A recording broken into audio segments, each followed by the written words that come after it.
90여 채에 이르는 수도권 다세대 주택 전세를 내준 뒤 월세 계약서를 위조해서 대규모 담보대출 사기를 벌인 일당이 경찰에 붙잡혔습니다. 네, 이들이 가로챈 대출금과 세입자들이 돌려받지 못할 보증금까지 피해 액만 200억대에 달하는 것으로 알려졌습니다. 김태원 기자입니다. 인천 서구의 한 부동산 개발업체 사무실. 한참 바삐 돌아가야 할 평일 낮인데도 아무런 인기척도 없습니다. 대규모 부동산 사기 정황을 포착해 수사에 나선 경찰이 며칠 전 들이닥친 곳입니다. 이곳 사무실에서 조직 총책 40대 남성 권모 씨 등 2명이 사기 혐의 등으로 체포됐습니다. 권 씨는 대출 업무 총책인 임모 씨와 함께 재작년부터 사무실을 꾸려놓고 조직원들과 역할을 나눠 사기 행각을 벌였습니다. 서울과 인천 등 수도권 일대 다세대 주택 가운데 전세가와 매매가가 거의 같은 깡통주택 90여 채를 미리 섭외해 놓은 바지 사장 명의로 사들였습니다.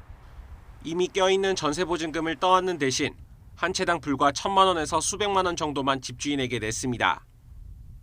이어 은행보다는 심사가 허술한 개인 대부업체나 부동산 개발업체에 주택을 담보로 맡기고 돈을 빌렸습니다. 전셋집을 담보로도 돈을 빌릴 수 있었던 건 세입자들 몰래 가짜 월세 계약서를 만들어 채권자들을 속였기 때문입니다. 결국 빌려준 돈을 모두 떼인 피해 업체엔 사실상 가치가 없는 깡통주택만 남았습니다. 피해 세입자들도 주택 소유권을 넘겨받은 피해 업체를 상대로 큰 돈을 들여 보증금 반환을 법적으로 다퉈야 합니다. 권 씨 일당이 빼돌린 대출금 70억여 원에 피해 세입자 90여 명이 돌려받지 못한 전세보증금 170억여 원까지 피해액만 240억 원대로 추산됩니다. 특히 유사범행으로 실형을 선고받고 이미 법정 구속된 바지 집주인 이모 씨 한 사람 명의 주택만 200여 채에 달하는 것으로 알려진 만큼 피해는 늘어날 가능성이 큽니다. 경찰은 앞서 체포한 총책 권 씨 등 2명을 구속하고 전남 나주시에서 체포한 대출 업무 총책 임 씨에 대해서도 구속영장을 신청할 방침입니다.